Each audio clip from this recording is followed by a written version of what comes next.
Hello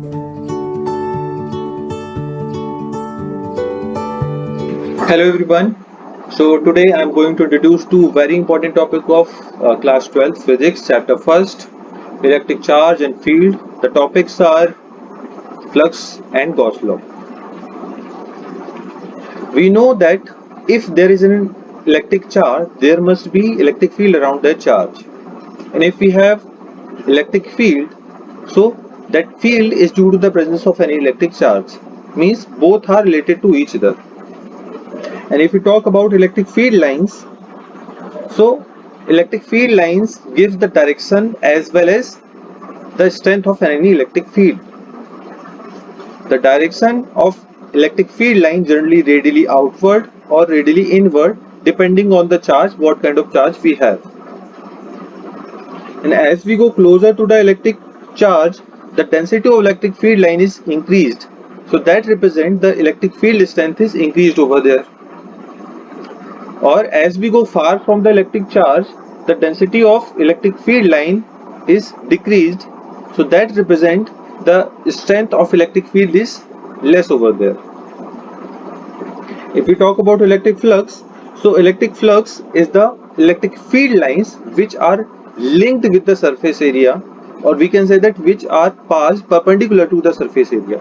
Like if this is a surface, an electric field line is this, so electric field line are passed perpendicular to the surface area. This concept is known as electric flux. Electric field line and the surface area both are perpendicular to each other. For calculation of electric flux, as both area and electric field line are linked together, so we need to do multiplication.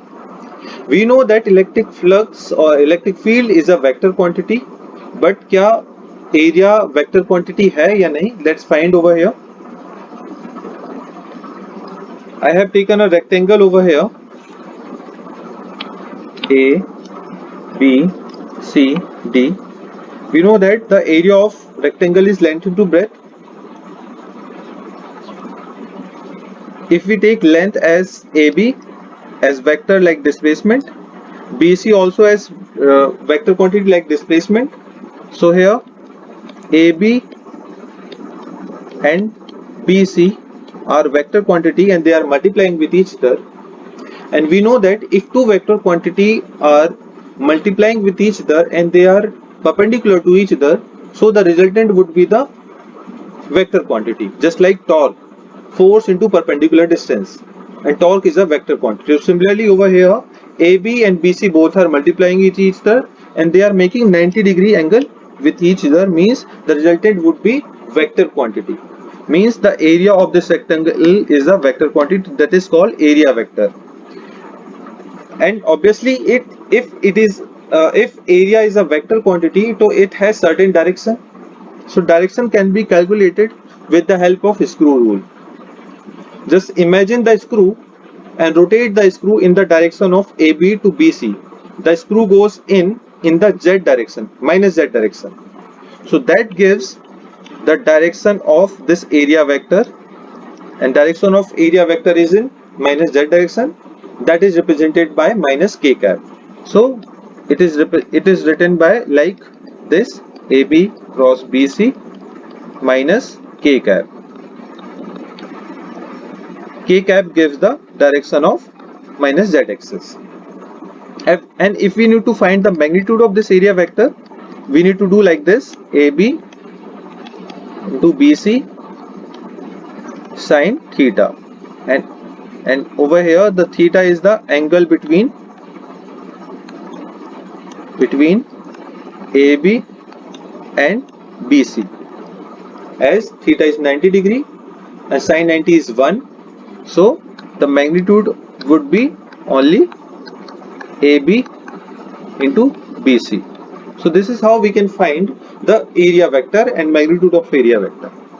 Just understand over here, the area vector is always perpendicular to the surface area. Just see over here, the rectangular surface ABCD lie on the XY plane and the area vector along the minus Z direction. Both are perpendicular to each other. Similarly, I have a triangular surface over here. We know that the area of the triangle is 1 by 2 base into height. If triangle ABC and AD is the height over here, so if base is BC and height is AD are taken as vector quantity, so here also the two vector quantities are multiplying with each other and they are making 90° with each other, so the resultant would be the vector quantity. So similarly here also the area vector of this triangle is a vector quantity and it has certain direction, and that is perpendicular to the surface area of triangle. Similarly I have a circle over here. If we cut the circle in 8 equal part, आप इसको और ज़्यादा भी cut कर सकते हो, and if we arrange all these parts just like this,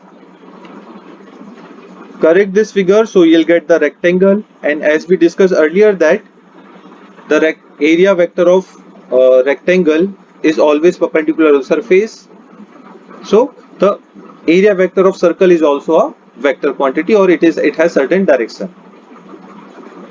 Let's come to the point electric flux. As we discussed earlier, electric flux is the electric field line which are linked with the surface area. So over here for calculation of electric flux, flux is represented by phi. We need to multiply both quantity electric field line or electric field and area vector.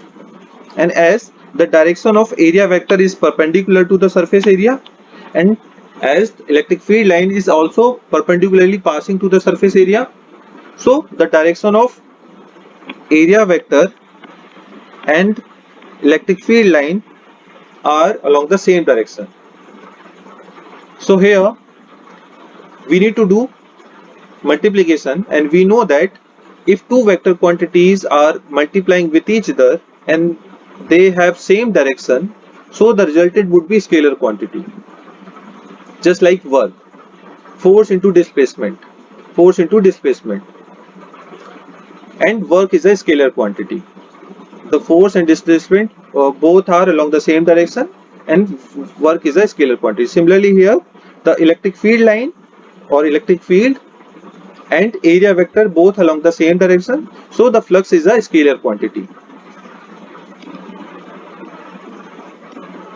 E dot A, as this is the scalar quantity, and if we write magnitude, so we need to write EA cos theta over here. We know that the angle between theta is the angle between E and A, and here the cos theta is 0°, so we need to use 0°. Cos 0° is 1, so the resultant flux would be EA only. So this is how we can calculate the electric flux. I have two more cases just like this. If we have a surface just like this, just see over here, so the area vector of this surface is just perpendicular to the surface. Here the area vector and electric field line are making 90° angle, just like this.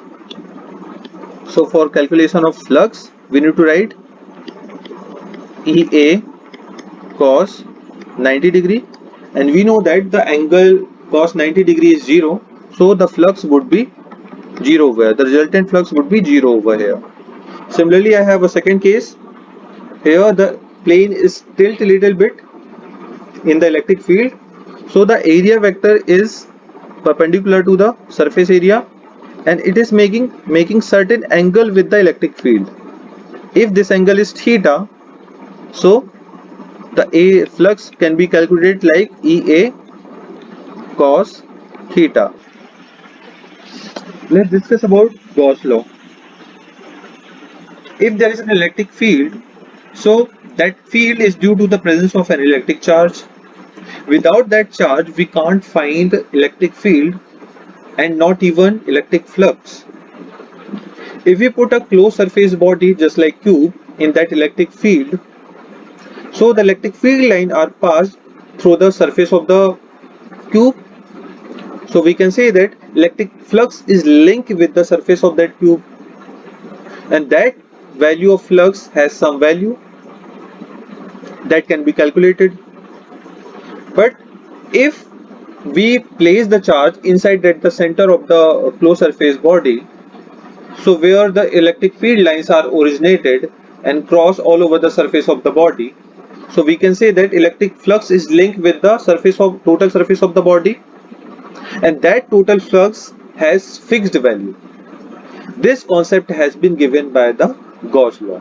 The statement of Gauss law is that the total flux linked with the closed surface body is 1 by epsilon times the charge placed inside the body.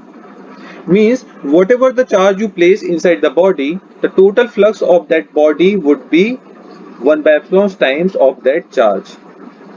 Just see over here, I have taken a sphere over here and I placed a positive Q charge inside at the center. The radius of sphere is R. So electric field lines come out radially outward and cross all over the surface of the sphere. So we can say that some flux is linked with the sphere. And if we talk about our electric field on the surface, so the value of electric field on the surface is same or constant because surface is at equal distance from the center. And if we talk about area vector, so area vector is always perpendicular to the surface. So here it is radially outward all over the surface. For calculation of the total flux, it is hard to take area vector of all over the surface because it is radially outward in all over. So just take a small surface, that is dA over here. Just see over here dA. अब हम इसमें इससे जो small flux linked है उसकी value calculate करते हैं, and after that if we integrate the value of that flux, so we will get the total flux that link with the close surface of this body.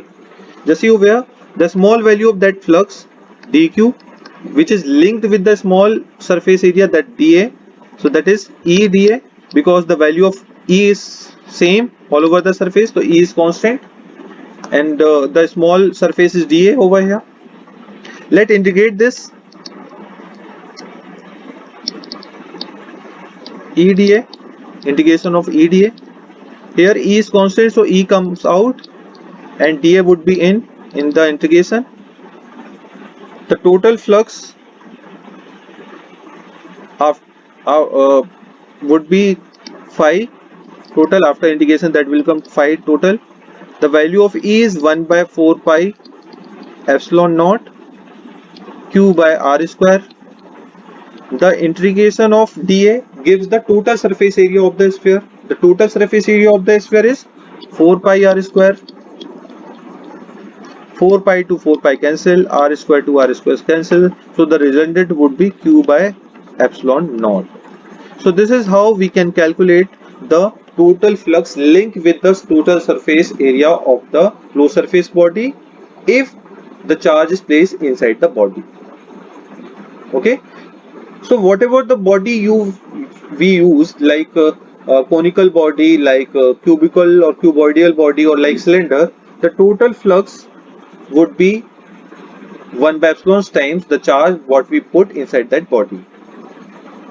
Just like if we put positive Q charge, positive 4 coulomb of charge inside that cylindrical body, the total flux linked with this body would be 4 coulomb by epsilon naught. Similarly, if we put minus 3 coulomb of charge inside this cubical body, flux would be 3 coulomb by epsilon naught.